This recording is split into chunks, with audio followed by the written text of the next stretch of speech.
Greetings, Earthlings, and welcome back to another episode of the Anonymous Investors Podcast. I am, as always, the glorious Stonkman, joined, as always, by the weirdo himself. Very strange man, likes to watch people all the time, watches people everywhere. Very odd, almost kind of like a peeping Tom, and he goes by the name of God. What up, God? How you doing? Yeah, what's up, Mr. Corpulent Cacofuego? I don't know what you just said, and I'm not even going to bother looking it up. So hopefully it's nothing inappropriate. Otherwise, I'll have to cut it. I'll have to cut it like you cut the heads of the children. All right. That took a weird turn. Anyway, I don't know if you saw this. I know you're a big fan of the JRE like I am, but I saw Zuckerberg was on there. You see this? You know how people make all these memes with Zuck where they go, oh, he's a reptilian, he's a fucking lizard, whatever. So he was actually on the JRE, and I listened to the whole thing. It was about 3 hours long, and Rogan's been getting all these big name guests on, even though they're trying to cancel him and deplatform him, right? And they're really kind of sending all the heat that they can at him right now. Just for simply asking questions. I don't agree with everything that he says or some of the people he platforms, but again, he's just trying to entertain both sides of the argument and kind of find out the truth, which is always somewhere in the middle. It's never one way or the other. It's not a black and white thing. It's usually a gray thing. So Zuckerberg was on JRE, and apparently, from what I mean, at least from the from my scope and hearing this conversation, Zuckerberg basically admits to Joe Rogan that Facebook was wrong to ban the Hunter Biden story. That was, people were uploading. That was like basically a clip. It was like a snippet of the article from the Post, which is interesting because, a lot of people were alleging that like the FBI kind of covered up that story, and obviously that's like a big time story. That was in the news cycle, and it kind of got swept under the rug. But that was also the situation where, how that laptop came to be a thing is that Hunter Biden had this laptop. He dropped it off at a computer repair station, and then he just never picked it up. And then they turned the laptop over to FBI agents, who then went through the contents of the laptop, and they found evidence of like corruption in there. There were emails that Hunter Biden had where he very clearly says, like, he's also on the board of Burisma, which is like an energy company. I think it's like a natural gas and like oil company based out of Ukraine. And Hunter Biden obviously doesn't know anything about oil or natural gas. So it's like, how the fuck is he on that board, right? So then the main thing is that in doing that, there was an email that was leaked where he basically says, 10% to the big guy, 10% to the big guy, which is Joe Biden, the sitting president. So there's like clearly some type of web of corruption going on. And, it goes on both sides in politics, but it was very evident that it was a part of this laptop case. There was also videos of Hunter Biden like smoking crack or whatever that were on there, and some other disturbing things that we can't really talk about here. But it was definitely interesting. So I just found it very surprising because I didn't think that, with Rogan, like he's very, he's into jujitsu and he's into martial arts. And a lot of that is almost kind of like, in a weird way, it's like physical chess. Like you have to kind of like figure out what the other person's going to do. And I think now he's gotten to the point as an interviewer where he almost plays like mental chess or like mental jujitsu with the guest, and he'll kind of get them to talk about things that they normally wouldn't talk about in any other, sort of formal interview setting or whatever, because he kind of just portrays his show like he's just hanging out with the guest, right? So I thought that was really interesting. That was the first thing. And then the second thing is that Rogan was talking to Zuck, and Zuck makes it a point to bring up these, Ray-Ban like Meta smart glasses that came out. I don't know if you saw this, but like you press a button on the glasses, and the glasses, like there are these two little spots where it will light up white, and you could just start filming, and you could be like, film this, and it will start filming or whatever, because it has like built-in voice recognition. So Rogan was just like, well, what if you tape over the lights? That shows that it's recording. Like, isn't that just a blatant privacy invasion? And then Zuckerberg was like, yeah, I guess you could do that. But he's like, well, then it would cover the camera. And I'm just like, how dumb is this guy? Like, you literally could just cut like a tiny piece of electrical tape and just fucking tape it over. you could just tape it over the light and then no one would know you're recording. So it's just so stupid. It doesn't make any sense to me. But I thought those were really, two interesting things that are worth mentioning. And I'm curious what your opinions are on, the whole laptop thing. And then also just Zuckerberg being on there in general. Like, do you think, is he a guy that we could trust? Is he full of shit? Like, what do you think about him in general? What do you think about the laptop? And what do you think about the smart glasses that came out? And do you think Meta's going to continue to innovate, or do you think they're kind of dead in the water because now the hardware, these iPhones and all these other devices are now building in integration for, sort of curtailing like the privacy invasive measures of social media companies? Yeah, the biggest thing I thought about in that interview is when he said that the FBI came to Facebook, and what you said previously about how they silenced the Hunter Biden story with the FBI coming to Facebook. That was quite insane when you look at it. And if you look at some of Joe Rogan's other guests, I think Alex Brenson or Berenson, whatever, he mentioned this in one of his interviews too with Joe Rogan. And he was just basically this guy that he was talking about, a certain shot he was talking about, and he basically got censored from Twitter. And then he went and he sued Twitter, and eventually he got reinstated back on Twitter.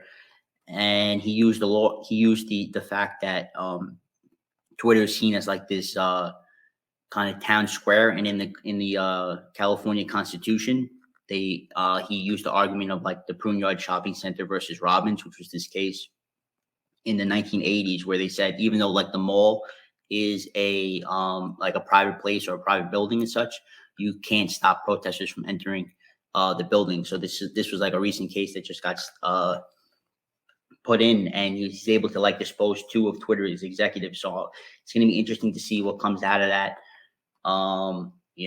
What gets made public once he disposes the executives, and how this affects censorship in that regard. But the Zuckerberg interview was pretty interesting too. It's going to be interesting to see where those glasses go, because I know Snapchat had glasses at one point. They didn't go anywhere. So it's going to be interesting to see whether he could develop these VR glasses. I don't think it's going to end up going anywhere, these VR glasses, in the long term. I don't think people want to walk around with these glasses. Yeah, I mean, these things already have existed, right? When you think about technology and in the scope of like smart glasses or any sort of glasses that are able to live stream or to upload visual content or whatever the case may be, these have existed, and they've not only existed, for some time, but they've existed for, over a decade at least. Think about Google Glasses, right? Google Glasses had a camera built into them. They had a camera built into them, and they had some type of visual interface as well. And then when you think about Snapchat, didn't fucking Snapchat do this? Didn't they have those Snap glasses or whatever? This isn't innovative at all.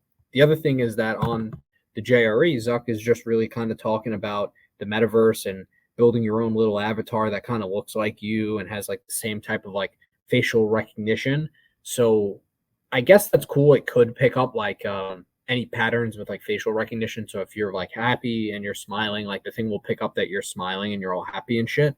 But that's not really innovative. Like that seems more of like a nuanced fucking like little detail, Like I've played games. Like here's a funny thing too. As someone that's played games for like a decent amount of my life, when I was a kid, I used to play like 360, and I had my own little avatar on there, and I built a guy, and he like kind of looked like me as much as I could make him look like me, but it didn't use facial recognition software. The other thing too is that like Madden and NBA 2K have had this software for like 5 years now, where it's like it's called Game Face. You like scan your face, and then it like puts your face on the guy's body or whatever for your player that you create in the game. So it's not like a new thing. I don't know why he's trying to pitch it like it's a new thing. And the same thing for the glasses. Like I said, they're not new. It's just, wow, you're doing it, but you're doing it as like meta. Like, wow. I don't know. I think there's like quite a bit of limitation with what they're going to be able to accomplish with not only the glasses but just the metaverse in general. It really does seem like a cash grab, and it seems like kind of a last ditch effort to like push up the valuation of, you know, Meta as a company, because clearly, like I said, the hardware limitations are here, and it looks like they're going to be here to stay. So it really doesn't look like they're going to be going anywhere as more people become more concerned about, you know, their privacy being invaded, and targeted ads have, you know, become a big thing as well. Well, yeah, I don't know if you mentioned this before, but they're being made by Ray-Ban, so that is an advantage that they had over Snapchat. Like Snapchat's glasses were the ugliest thing I ever seen, and like Ray-Ban's like a big fashion brand, so they Yeah, should be able to. I'm a big sorry to cut you off, but I'm a big Ray-Ban guy. I have the Wayfarers. That's like the model that's been around since like the 50s, and it's just like a timeless design. You know, it's you could kind of wear them with anything. It's not like they're not like too flashy. They're not like too extravagant. They're pretty reasonably priced. They're pretty well made. I think my pair is over 10 years old. I still wear them pretty regularly, especially in the summer. But you know, they're good glasses. They're made well. So he did choose the right company, because I think if people do end up wearing them, it's got to be with a company that has, you know, a pretty sizable amount of market share and kind of a timeless design. Because you know, fads come in and out all the time, especially when it comes to sunglasses and fashion and whatever. When it comes to shit that people wear, things come in and out all the time. But the Wayfarers are pretty famous because that's what like the Blues Brothers wore when they would perform, and you know, a lot of like celebrities and like rock stars and shit. But you know, this is like kind of a timeless design that they like slightly altered over the years. I think the actual design, or like the name of the ones that I have, it's called like the New Wayfarer, and it's just maybe, I think it's just like a little bit, like the frames are a little bit smaller, but it's like the same design. So Yeah, I mean, they also said too, like if you believe this too, there's something wrong with you. They said, what did they say? They said Facebook will not use the contents of the or the photos or videos captured using glasses and stored in the Facebook app for personalizing ads, and will provide an ads-free experience. If you believe that's going to be the case, then you're mentally challenged. Something wrong with your brain. That statement is a complete lie. It's a complete buncombe. And if you believe that, there's something wrong with you. yeah, I mean, that's the whole thing. Like they said the same thing with Instagram, right? Didn't they say that early on? Oh, we'll never use your photos, da da da. And then they altered the terms of service, so it's like they own your photos. Like all the photos you post on Instagram or Facebook, they own. It's their IP now. It's their property. They could use it in marketing if they want to run a commercial and they want to have a picture of you and your family. Like, guess what? They're running the commercial and they don't have to pay you shit. Like they own the content once you publish it. It's the stupidest thing ever that people, they don't think that anything that you use for free inherently implicates that you are the product, and that you're giving them information, and clearly it's valuable, because otherwise base really Facebook as like a social media platform, and then Meta as a company would not be valued at $500 billion if it wasn't the case. Like, clearly they're making money off your fucking data, and you are the product. Of course, if you're not the if it's a product is free, then you have to ask yourself, why is it truly free? If you're not if you're somebody has to be the product, and basically, like just like you said, you are the product. And that's the fact of life. And Facebook, they have a history of using your data, taking control of your data, then changing privacy, changing terms and conditions behind the scenes. And every time you log in, you automatically agree to the new terms and conditions. You don't have to hit like check. By just logging in, you're agreeing to the new terms and conditions set. So you got to be very careful when you sign up for these platforms. And a lot of apps today, like you'd be surprised how many apps are on people's phones that give access to their camera roll, that give access to their location data, that give access to a plethora of data. And these people just willingly hit you to just download the app, and they willingly hit yes, and they sign up for it.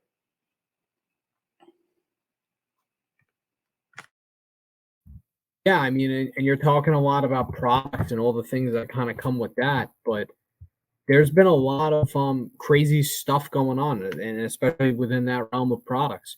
So I was reading on MIT's website. This is mit.edu. So it's news.mit.edu if you guys want to read about this.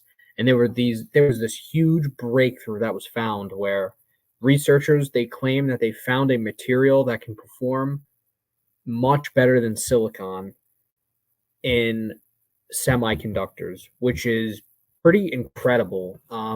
So the story with this is that they had a team of researchers from MIT, University of Houston, and a few other institutions where they were testing this semiconductor material called cubic boron arsenide.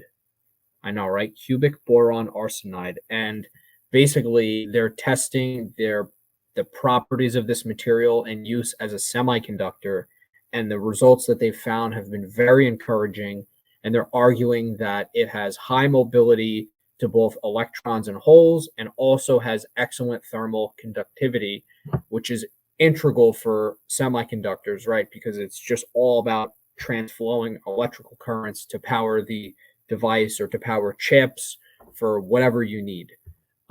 So it's very interesting because this guy, who was one of the lead researchers, he actually was accused of being a part of the CCP, which is fucking crazy when you think about it. I believe his name is Gang Shen, and he was accused of being a part of the CCP, and now all of a sudden he's claiming that he's sort of made this great breakthrough. So early experiments showed that the thermal conductivity of cubic boron arsenide is almost 10 times greater than that of silicon. And this is what the guy Chen goes on to say. He says it also showed that the material has a very high band gap, which is a property that gives it great potential as a semiconductor material. So this is pretty interesting stuff. I mean, obviously there's a major bottleneck with electronics right now, and that's really stemming from sort of this semiconductor situation where a lot of them are made and manufactured in Taiwan or in mainland China, and there's been a lot of bottlenecks. People are obviously concerned about China invading Taiwan. There's a lot of political risk. So if they can figure out a way to do this, this is going to be huge. Like, this is going to affect companies like Tesla. This is going to affect companies like Apple, Nvidia. Pretty much every single major electronics manufacturer or electric car company is going to be greatly affected by this. So it remains to be seen. But my main thing is this: now that we've heard about this and it seems that the results have been promising, can we find companies that are heavily investing into this, or is this something that is so new that there aren't really any companies that are positioned to take advantage of this? Now, the other thing I feel like I should mention is that the research itself was supported by the U.S. Office of Naval Intelligence, and it was used by facilities of MIT's MRSEC Shared Experimental Facilities, which was supported by the National Science Foundation. So these are all big name accredited institutions with like a great deal of validity. So it'll be very interesting to see kind of how we proceed and what really stems from this. Now, another thing too, though, is like I was saying in the past, is that China, Well, they that's like to play a dangerous. lot of they You like said to you said he was part of the Naval Intelligence Group. He had clearance. well, it says the research was supported by the Naval Intelligence Group. Yeah, that's extremely dangerous if he's actually a spy. That's each branch of the services has their own intelligence groups, and they work in cohorts with like the NSA and the CIA and such. So that's extremely worrisome. If he was accused of being a spy. Yeah, so it's very interesting because we see that China likes to play a lot of these games, and more specifically, they play a lot of these games with the enterprises that they have. Now, you mentioned this to me that there are these major, uh, I guess, changes with TikTok. So, what's going on with that? Yeah, TikTok, right, is now getting involved in private hospitals and telehealth, like Amazon did previously. So they're gonna be starting up their own telehealth service and gonna be providing healthcare services. And they just bought this private hospital chain to do such under their parent company ByteDance. So they're following Amazon's lead and in this, and basically this is another problem. As you mentioned before, with the Chinese government, they're going to be collecting health data on millions and millions of people, and you know that's a problem too, because of what we saw previously over the past 2 years, and how the Chinese have a total disregard for people's health, and will sacrifice people's health for their own reputation.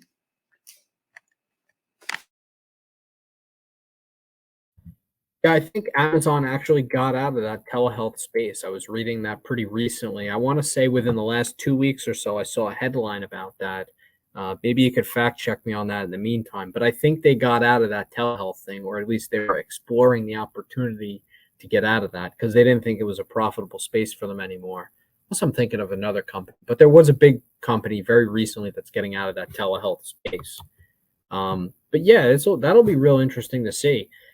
As we see companies sort of pivoting and moving into different spaces, as always, the economy is chugging along, not as much as it once was, but now we're really kind of getting into the belly of the beast here, where we're starting to see job cuts.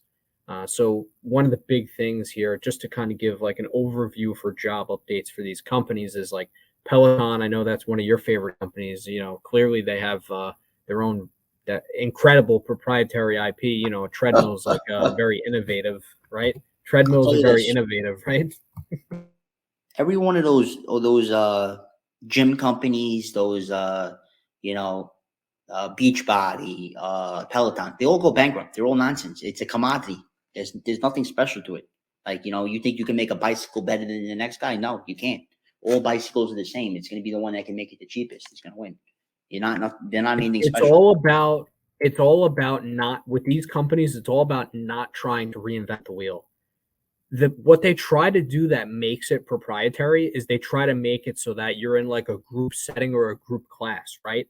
And that's what led the stock to boom during the lockdown, because at its peak, like during the lockdown. First of all, the lockdown was a black swan. No one saw that shit coming. No one knew it was going to last as long as it did, right? But even with that considered, there's not a big market for Peloton, because who wants to sit there and join the stupid Peloton class for the treadmill or the bike when you could just go to a gym and you have that same social experience, right? Or you could, literally you could do what I did. You have your laptop, right? And then you're like, okay, I have my treadmill that folds up. And then you build a laptop stand, and then you can go on your laptop while you're on the treadmill. Like, I edit when I'm on treadmill. I do other shit when I'm on treadmill. Like, why would I ever pay $1,000 for a fucking mounted bike when I could build, if I wanted, I could build my own mounted bike. Like, you know how easy that is? It's a joke. If Even if you didn't want to build one because it'd be like ghetto as fuck looking, you could literally buy a mounted bike for like $300, $400. Like, there's no reason to spend 3 times as much, and then you have to pay for these stupid classes.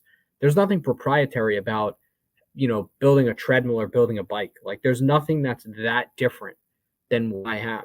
So it's the silliest thing in the world, and rightfully so. We're starting to see that the valuation's coming back down to reality. Stock's trading at $10 a share, and at one point it was well over 100. And people are starting to realize, oh, this is a tchotchke company, and they've got all this Kazurai that they sell, and it's not worth it. Like, the valuation's still, even at $10 a share, is ridiculous. Peloton is not a $3 billion company. Peloton is, it's a growth company, and people are still valuing it at this ridiculous valuation. The stock should be trading at $1 or $2 a share, and that's it. There's no growth prospect. There's no reason to even buy the stock. It's just a joke. Yeah, I mean, Peloton is a complete joke, but they did pivot from the original business model when the new CEO Barry McCarthy took over. He's a good CEO. I think he was like the CFO of Netflix and Spotify at one point, and he's like a big finance guy, and he's pivoting away from the bikes, which is a very smart move, and he's going more into the software side. So he's going to have an open platform where people can basically run their own classes, and then Peloton's going to basically take a commission off of the classes that the people run. So it has potential in that regard, but as you said, it's not a $3 billion company. The valuation has to come down, And if Peloton has any chance of surviving, they have to basically pivot to this software model where they have people run classes and then they get a commission off of it. And they should be going to every influencer, every gym influencer and such, and just getting them to sign up to run these classes. Because if you're a big gym influencer on YouTube or such, they should be sponsoring these people and having them run the classes, giving them a little bit of startup capital or marketing dollars up front to market their classes, push them on their platform, give them another revenue stream.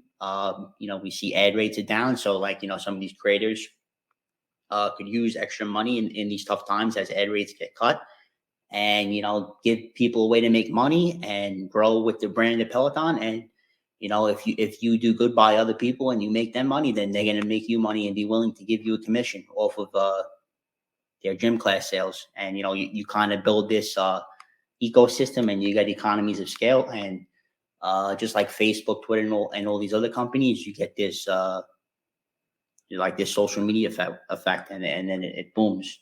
So they gotta try and pivot to that if they want to ever succeed and prevent themselves from going bankrupt. If they keep doing this bicycle model and this gym equipment model, they're gonna go. Because what happens is, the problem with a lot of these gym companies is, you buy the bicycle, whatever it is, or the treadmill for $1,500, $2,000, right? And a lot of people, they're just fat cells. We live in America. They're fat. They're not going to use it. It becomes a dry cleaning rack. And then what do the people do that bought your product? They sell your product, and they sell it for 25%. So now you're competing against all these people that you previously sold the product to that are not using the product. And now you're basically competing with them, and they're selling it for 500. And the thing is shiny clean, it's new, so people are going to buy the product used, and then off of Facebook Marketplace, Craigslist, whatever, and they're not going to buy your new product. So it's a game that it's not worth playing. The hardware game is extremely competitive, and you're competing against your own customers, and you're not going to get anywhere doing that. So I think this guy Barry McCarthy could turn the company around, but still the valuation has to come down at least 50% from here for it to be an attractive investment. Yeah, I mean, and I've been talking about Schrodinger ad nauseum at this point, but it's a little ridiculous that Peloton has a higher valuation than Schrodinger. I mean, Schrodinger has better, growth prospects and growth potential long term, especially in a sense of negotiating equity in these other companies and other partnerships or drug discovery that they have. But I don't want to talk too much about Schrodinger because I've been hyping the fuck out of it. But if I'm Peloton, I'm going to all the YouTubers, right? Because we're starting to see, like you said, we're starting to see advertising spending come down, which ultimately affects YouTube's revenue, and it'll affect their bottom line, which means that that's less money that gets paid out to creators. So if I'm Peloton, I'm paying, I want people like Summer Rae, I want Brad Martin, I want maybe Logan Paul or KSI, any sort of person who's good physical shape, that's a good representation of what the brand sort of entails, and anyone who lives pretty much an active lifestyle, who's very well known and has a large push. And maybe you can get some of these people, hopefully you get some of these people on a brand, not even just a brand deal, but some type of partnership. Maybe you give them equity or whatever the case may be. But those are the people you really want to target, especially people who are sort of into that sort of lifestyle, athletic brand, and have built their channel around that entirely. Yeah, and I think that's what they're trying to do. And the guy was the previous CFO of Netflix and Spotify, and you see the networking effect that those two companies have and how they grew. So I think he's got a good head on his shoulders, and I think he's going to attack this.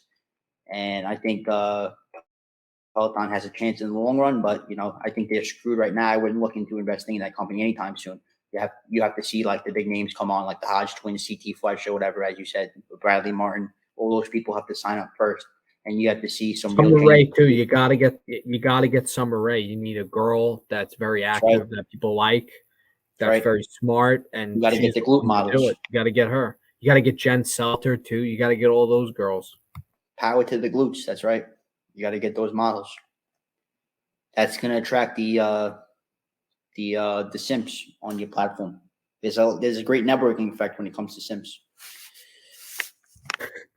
Yeah, definitely. There's another company I feel like I should mention, and that's Ford, man. Ford has been taking a fucking beating. If you recall, we spoke about the Mach-E, that like Mustang electric SUV.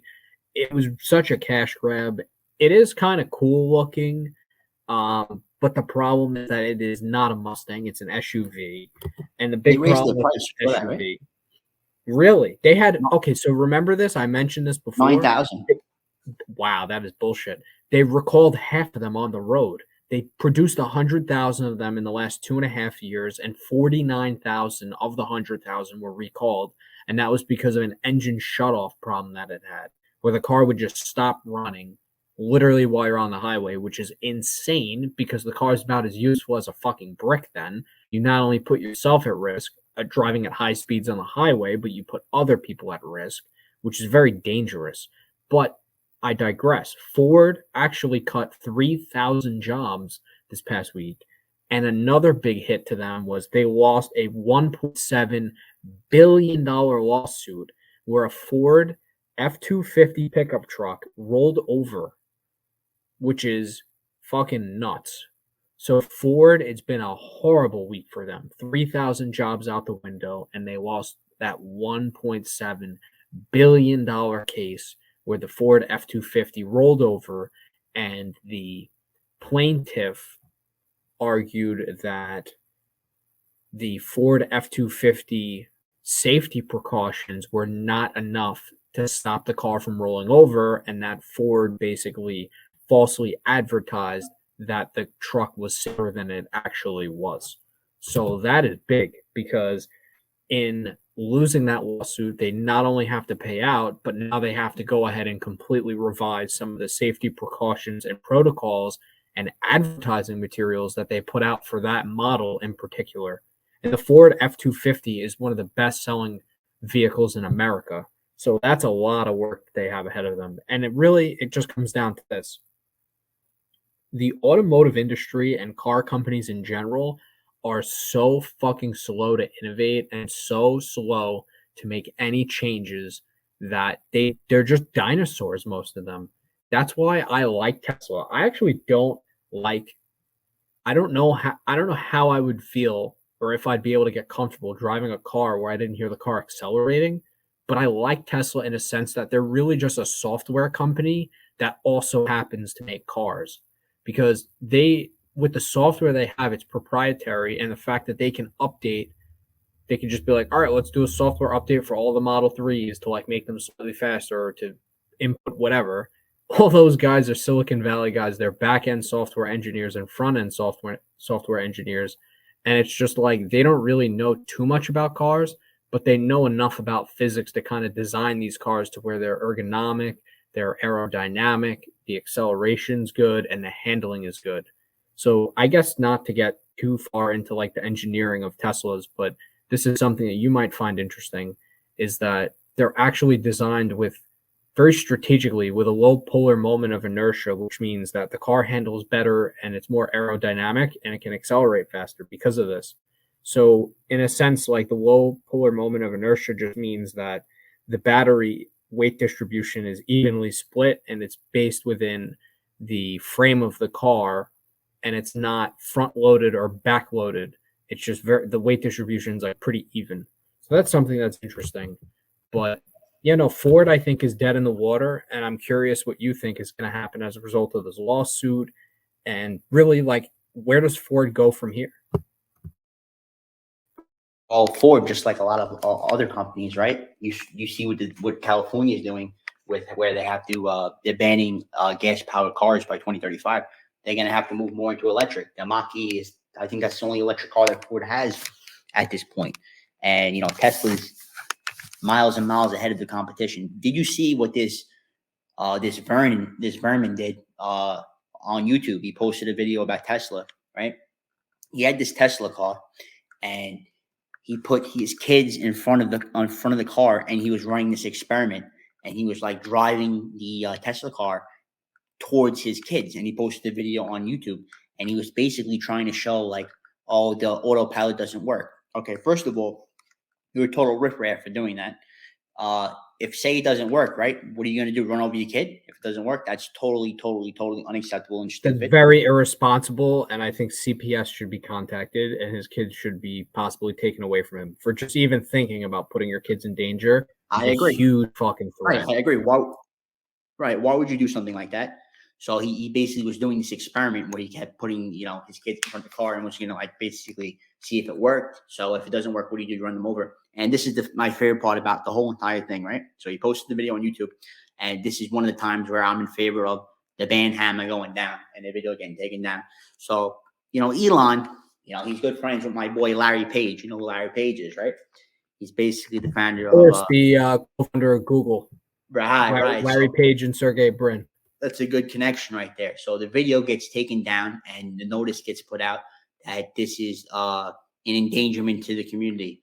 And the guy was going nuts. He was like foaming at the mouth and stuff because he thought it was like unacceptable that this video got put down.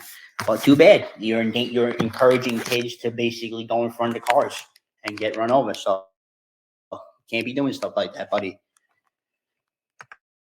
Yeah, that's pretty horrific. That whole thing, you know what it reminds me of, and maybe you heard about this or maybe you didn't.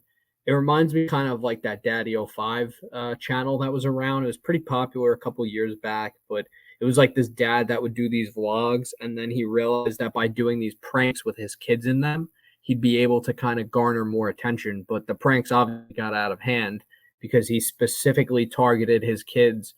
Obviously, as the name suggests, he was a father of 5, this guy, but he like specifically would do these pranks to the kids that would like overreact. And one of his sons was like born with this condition where it makes him more like irritable and he overreacts to shit. So they were like specifically like fuck with this one kid all the time, and he would just like break down crying and like have like legitimate like breakdowns or whatever because of his condition. And it just kind of reminds me of that. It's like, at what point do you realize like that's good? At what point do you like say, oh shit, like I'm putting my kids like in harm's way, or like I'm gonna fuck my kid up when they're older? Like, at what point do you do that as a parent? Like, it's just, these people are fucking stupid. The fact that they're even, I'm very much like against, I'd say this all the time too on here, but I'm very much against like eugenics, and I think it's bullshit. But like, I think some people, I don't know, if you're gonna make like a case argument for why certain people can't reproduce, I think like those 2 fucking yahoos I just mentioned, those are like prime fucking suspects. I don't think they should be allowed to have kids. It's like pretty hilarious. Well, I mean, I don't know about the first story, with the Tesla. I agree with you, but I don't know if I agree with you on the second point. I mean, the father is just putting his son through, a madrasa. He's putting his son through, he's having his son experience many different things, and he's toughening up his son. So that's a good thing. When his son reaches the real world, he's going to be a tough male, and he's going to be able to put up with a whole bunch of different shit. That's that's good. There's nothing negative about that. That he went through tough experiences. You know what it is? Like you want to sissify the world and everything like that. You want everyone to be like weak, feeble-minded. You don't want anybody to put up with anything. You want them to be like very feminine. You don't want them to have any masculine traits. You want these kids to grow up and be like wimps and sissies and everything like that. And I think it's kind of asinine of you to basically accost the father for how he's raising his son and making him into a respectable young man. What do you have to say about that? So what I have to say is that the kid actually has some type of like mental disorder where he's on. I wish I remembered the name of it, but I don't know the name of it off the top of my head. This was years ago where I saw this, but he actually has some type of condition where, he has like a very volatile personality. I think it's almost kind of like by being bipolar, but like a little bit worse. So I think it's a little fucked up that he like specifically targets him and not so much the other kids. That's number one. Number two, YouTube saw a problem with it and took down the channel. And then number 3 is that law enforcement was involved, and the father was actually sentenced to like 5 years probation for doing this to his kids. And clearly, for the legal system to kind of hit him and hit him with that hammer, clearly they see some reason to do so, and there was substantial enough evidence to be able to charge him in that whole ordeal. Whoa, whoa, whoa, whoa, whoa, whoa, whoa, whoa, whoa. That's a, that's a strong point you made right there, but it's lacking substance. Just because the legal system gets involved, we see teachers in preschool basically teaching these 4-year-olds about gender identity and transgenderism and such. So the state is getting involved in a lot of issues with parents, and just because the state doesn't agree with his parenting methods doesn't mean that it's necessarily correct. I think there's a lot of sissies in this world, and you're putting this label on the kid. Oh, he's got a mental illness. He's got a disease. Maybe he doesn't have a mental illness. Maybe he doesn't have a disease. We see this over diagnosing of children with ADHD and this over diagnosing of children with mental disorders. And I think that's a huge issue in this world. I think it comes down to people's mindset, and you shouldn't be putting these things in people's minds that they're mentally ill and they're mentally sick, because they will become mentally ill and mentally sick if you put that in their head that they are. You should be empowering these people, and you should be toughening them up, and you should be making them into warriors like the Romans. You should be making them into gladiators. You shouldn't be making them into ballerinas. I have a big problem with a lot of the stuff going on, particularly in schools, where it's very clear that there's like an agenda that's being forced upon children, and it looks like the parents really aren't around to be able to do everything or to do anything about it, especially because it looks like now more than ever, people are working more part-time jobs. Both parents are working in most households in the United States. So really, the kids are kind of getting raised by YouTube and then whatever their wacky teacher at school decides to tell them that day. So in that sense, I do agree with you. But I also think that it really just kind of boils down to the fact that, look, the guy, the way that he was raising his kids, it's not something I particularly agree with. I don't have a problem with wanting your kids to kind of learn and to experience some type of hardship, because it does create, values of like discipline, hard work, enduring tough times is important. I kind of consider myself to be pretty stoic, so I could kind of just face most things that come my way, good or bad, and just kind of accept them for what they are, or try to actively improve the situation wherever it's possible. But in the case of this kid, it just seems like it's very evident that he has something wrong. Their parents themselves admitted that he has something wrong, and I don't know. It seemed like he was kind of under duress, and I think that's where YouTube kind of played it safe. But it's just a the whole situation is just a little odd, But my point in this is that not necessarily to talk about this one guy in particular, but it's this idiot that made this stupid video with the Tesla where he's actively putting his kids in a situation where he is so reliant on the technology that he is willing to that guy's a moron. Sacrifice possibly the lives of his kids to make a point, to make a YouTube video that probably doesn't even have 20,000 views. Or had 20,000 views because it was taken down, as you said earlier. It's just fucking dumb, and it's very aggravating that there are people that are so fucking stupid in our world that are willing to do this. But yeah, that was kind of the main thing I wanted to talk about with Ford, as we got a little off the rails there. But it's not always it's very odd because even in this downturn, there are some places that are hiring and people don't want to admit it. They don't want to accept it. They want to blame everyone else for their shortcomings or for being laid off or whatever the case may be. But Amtrak is the company that specializes in railroad engineering, creating things like that. They're actually hiring 4,000 people to fill like new positions that they have. So that's another company that, contrary to the other two companies I mentioned, they're actually hiring during this time. And I'm sure the jobs aren't like that amazing relative to, some other jobs that you could get. But guess what? It's better than nothing. It's better than sitting there and complaining about, it's better than sitting there and complaining about anything that might happen where, oh, I lost my job or whatever. I'm going to sit here and I'm going to blame the government, or I'm going to sit here and I'm going to blame everyone else but myself. So, you can have some accountability and you can try to find and at least work in these companies where you could be in a position that you could possibly, turn a new leaf and, work in a field that is clearly hiring people, and you'll have a little bit more leverage. Wait, you said Ford was hiring because No, Amtrak, the railroad company, Amtrak. okay, and what kind of work are they hiring for? They're hiring to like engineers and such. Yeah, it's 4,000 new jobs for railroad engineers, blue collar. So they might be like looking into making new routes and such. I don't know what all these workers are gonna do. Probably looking into making a couple of new routes. But yeah, so you hear on the news all the time about how like companies are cutting jobs and companies are doing this, but you also hear that a lot of companies are hiring and a lot of companies are expanding. So you got to take the good with the bad. But yeah, Amtrak is a good company. They've been around for a long time. I think they travel pretty much anywhere in the United States. They got cheap tickets. It's a good way to travel if you don't have that much money.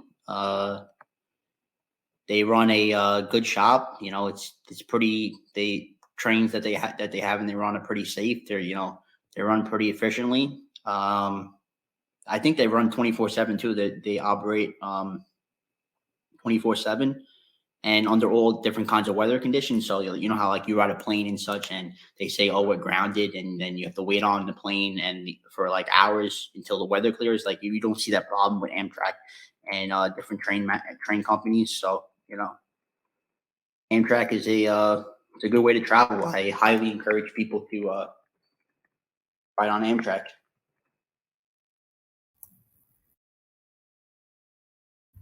Yeah, and here's another thing that I found that was pretty interesting that I know you're going to have a lot to talk about. And this is something we both have had experience with.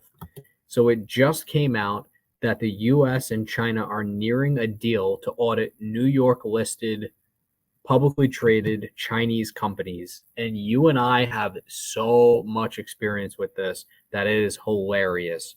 So just to kind of give people a little background, there were these like competitions that we were involved in. And God and I, we would work on a team and we would compete in these competitions and actively try to win. And in most cases, they were fun. But we found a way where we would find out these random Chinese companies that were publicly traded. And we knew right away if it was just a straight pump and dump that was going on or whatever the case may be, just solely based off of literally the amount of share volume, how much it's up. Is there any news that warrants this thing to be up? And then the other thing was literally the exchange that it was traded on. So we found in particular that a lot of these Chinese companies that were traded on the NASDAQ had the biggest fucking problems. So now the US and China are nearing this deal. The US is going to audit some of these companies. It's very interesting to see if this affects any of the companies that are currently publicly traded. Or do we think that this is just kind of like grandstanding where nothing's going to come from it and that China's just going to cook their fucking books with some of these companies even more? Yeah, I mean, this has been a huge problem for a long time. The PCAOB basically said that, or the Public Company Accounting Oversight Board, if people don't know what that is, they basically were saying that, over the past, I don't know, 5, 10, 15 years, that they're not able to basically audit these companies because of the restrictions being placed on them and not being given the necessary resources needed for inspecting these companies. So this has been a huge problem for a long time. And it might start off where they audit like companies in Hong Kong first before they reach mainland China. I don't know if you heard that. They're going to start off with Hong Kong. I think I heard that somewhere. But yeah, I think there's a lot of pressure to audit these companies because of the lack of oversight that these companies have, and the huge pump and dump scams and other scams that are being run through China and other places around the world, such as Laos. But yeah, I think they're going to be forced. The Security Exchange Commission doesn't look like they're going to let up on this, and if they don't allow these audit firms to go in and audit these companies, they're going to have to delist. And I think that's going to happen. They're going to be forced to do that, or they're going to delist from the stock exchange. And there's too much capital in the United States and too much money that the Chinese companies can raise through U.S. citizens and such to basically not allow the U.S. to audit these companies. So I think they're going to be forced to capitulate in that regard. But yeah, these oversight boards, they're going to be auditing companies probably like Didi, Alibaba, and these are huge companies. So I would be very wary if I was investing in these companies, and then the PCAOB comes in and they find a huge bunch of fraud in regards to these companies. You could see the market caps of these hundreds of $billions worth of equities, drop rapidly after these audit inspections are allowed. Yeah, and you mentioned Alibaba. There's two things I want to say here, but you mentioned Alibaba. Alibaba in particular, I could be fucking completely wrong about this, and maybe you could fact check me as I'm talking about this. But in the case of Alibaba, I could have sworn that if you go and you look up Baba stock, which is their ticker, BABA, it's actually a holding company. It's not actually equity within Alibaba itself. Am I correct in saying that? Do we know that for sure? Yeah, usually when you invest in a company overseas, it's either done through a holding company or an ADR that basically holds the stock on the foreign exchange or American Depository Receipt. Yeah, I knew it wasn't an ADR, so I figured, okay, yeah, it would be a holding company. That makes sense. Okay, so that was number one. Number two is that when you think of auditing, it's inherently flawed, and here's why. Because if you're Coca-Cola or you're Apple or insert whatever large company, Amazon, right? And you're being audited and your auditors and you're being audited by, let me clarify this, independent third-party auditors. And the independent third-party auditors come to you and say, we found a discrepancy in your book, and you're Apple, Amazon, Coca-Cola, Microsoft, whoever, guess what? You're just going to fire that independent auditor, and you're just going to hire someone who's going to give you the answer you want. They're going to be able to sign an attestation, and when you submit your audited annual financial statements, guess what? They're going to sign off. And then they always have that plausible deniability of, well, we looked at their books and they looked good. So, it was like a best case type of thing, best effort. You know what the problem with that is? So it's crazy. You know what the problem with what you just said is that your audit company gets listed on your 10K filings and such. So what happens is when these investment managers and hedge fund managers see that you constantly changing auditors because you're not agreeing to their terms, you're not agreeing to what they're saying. Giant red flag. Right, it's a red flag. So you're not going to get access to capital that you need if you're basically trying to handcuff these auditors. So these auditors do have some power in that regard to not getting fired, because these companies don't want to constantly rotate through auditors, and then that's drawing like red flags to their business model and such. Yeah, but to be fair, I'm going to give you a little bit of pushback here on this. To be fair, though, under Sarbanes-Oxley, which was passed in 2002 after Enron, publicly traded companies have to change independent auditors once every 5 years. So you're going to have to change auditors anyway. If you're like Coca-Cola or you're Apple and you get an auditor and it's like, let's say it's, 2022 and you get an auditor and they're like giving you a hard time, you could fire them and then have someone who's just going to yes you to death for 4 or 5 years and then cut them loose and and then, you move on to the next people and no one's really going to bat an eye. So I don't know. That's the whole thing, is that it is inherently flawed. Like, yeah, there are some independent auditors that are good and they're not full of shit, but there are a lot of companies that are full of shit.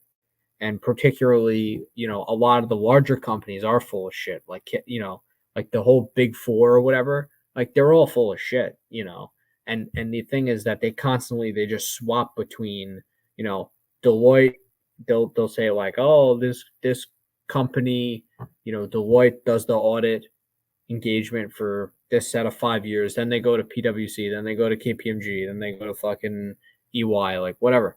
They just constantly swap, the same group of like these Fortune 500 companies. So, but anyway, no, it is a little bit inherently flawed in my opinion, because like I said, if you're Apple, you could have anyone be your independent auditor.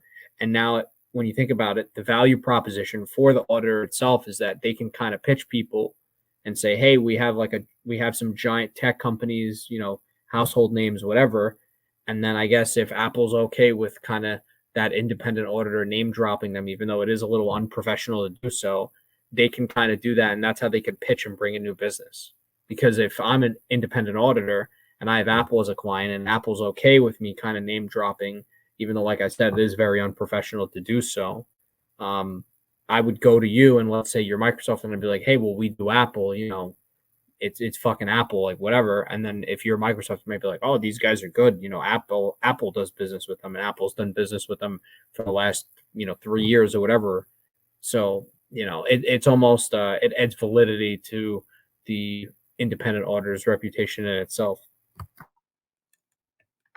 Yeah, I mean, I don't see the huge problem, and I don't see why China keeps pushing back on this issue. They keep saying that they can't allow audits because they're protecting state secrets, but I'm not buying that. I think they're basically complicit in the fraud that's going on, and the money is basically going back to the officials in China when they raise money overseas. So that's why I don't think they want to allow these audits.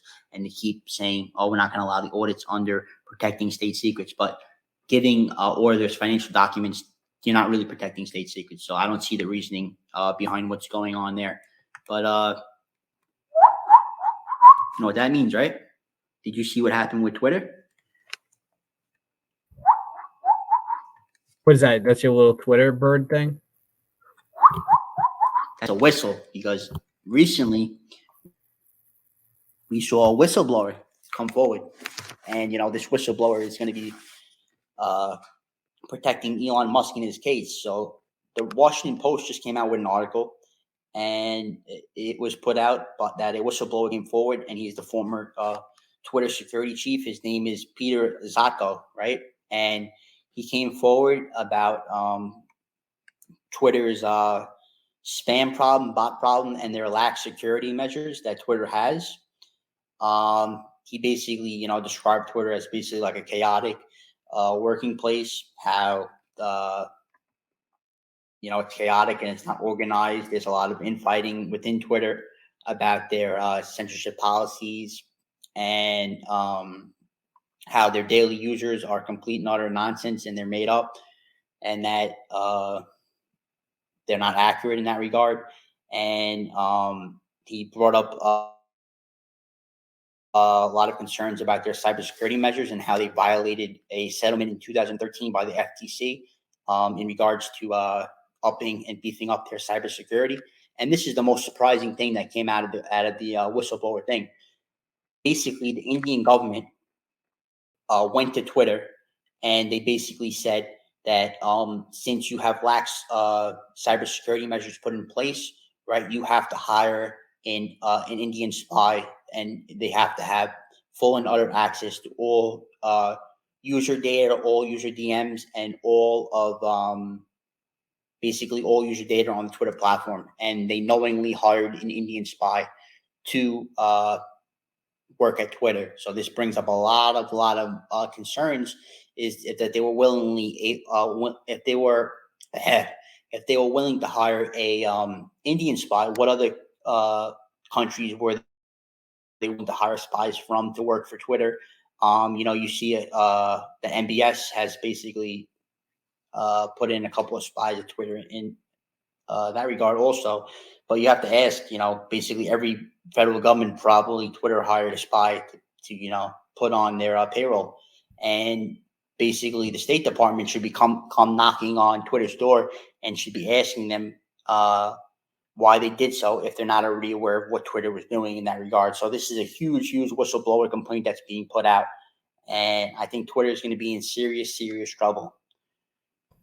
Yeah, and I think that one of the main things that you mentioned there that was really interesting was the bot problem. We know that Elon Musk was alleging that roughly at least 20% of all Twitter users were bots. Twitter tried to say that number was closer to 5%, in that 5 to 10% range, but much closer to 5%. So they're saying that Elon was over exaggerating the bot count by 4 times. But my question to you is this: did this whistleblower come forward with like bot information? Did he kind of give us a ballpark of what percentage of accounts have at least designated bot activity?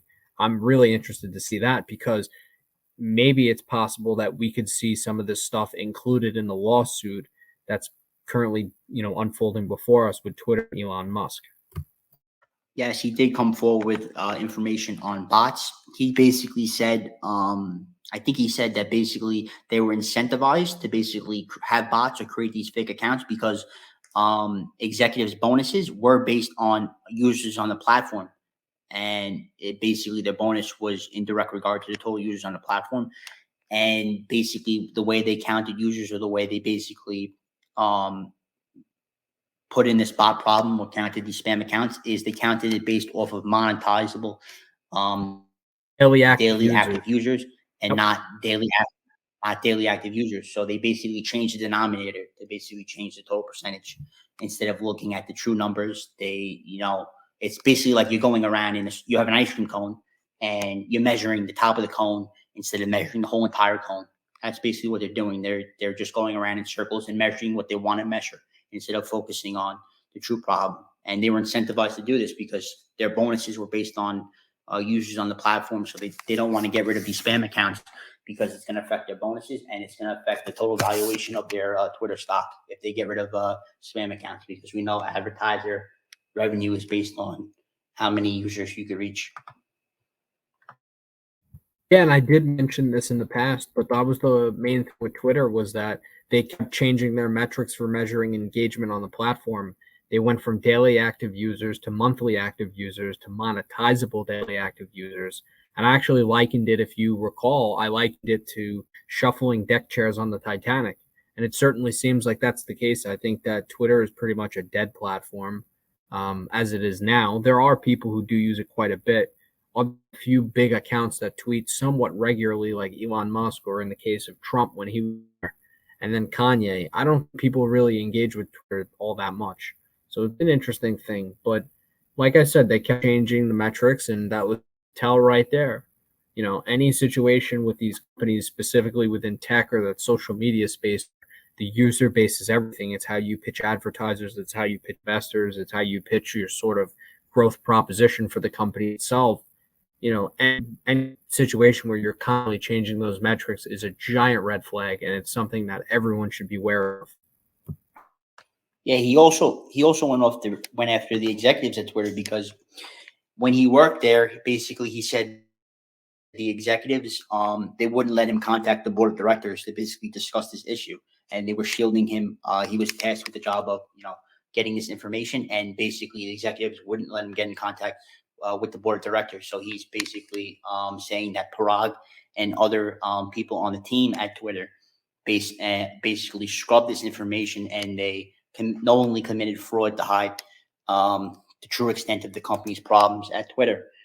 So I think Parag is going to be fired pretty soon, and I think he doesn't deserve to run a public company. He deserves to be behind bars for what he did in this regard.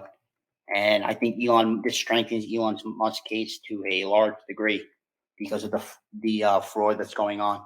Yeah, that's going to be something major to keep an eye on. Totally with you on that.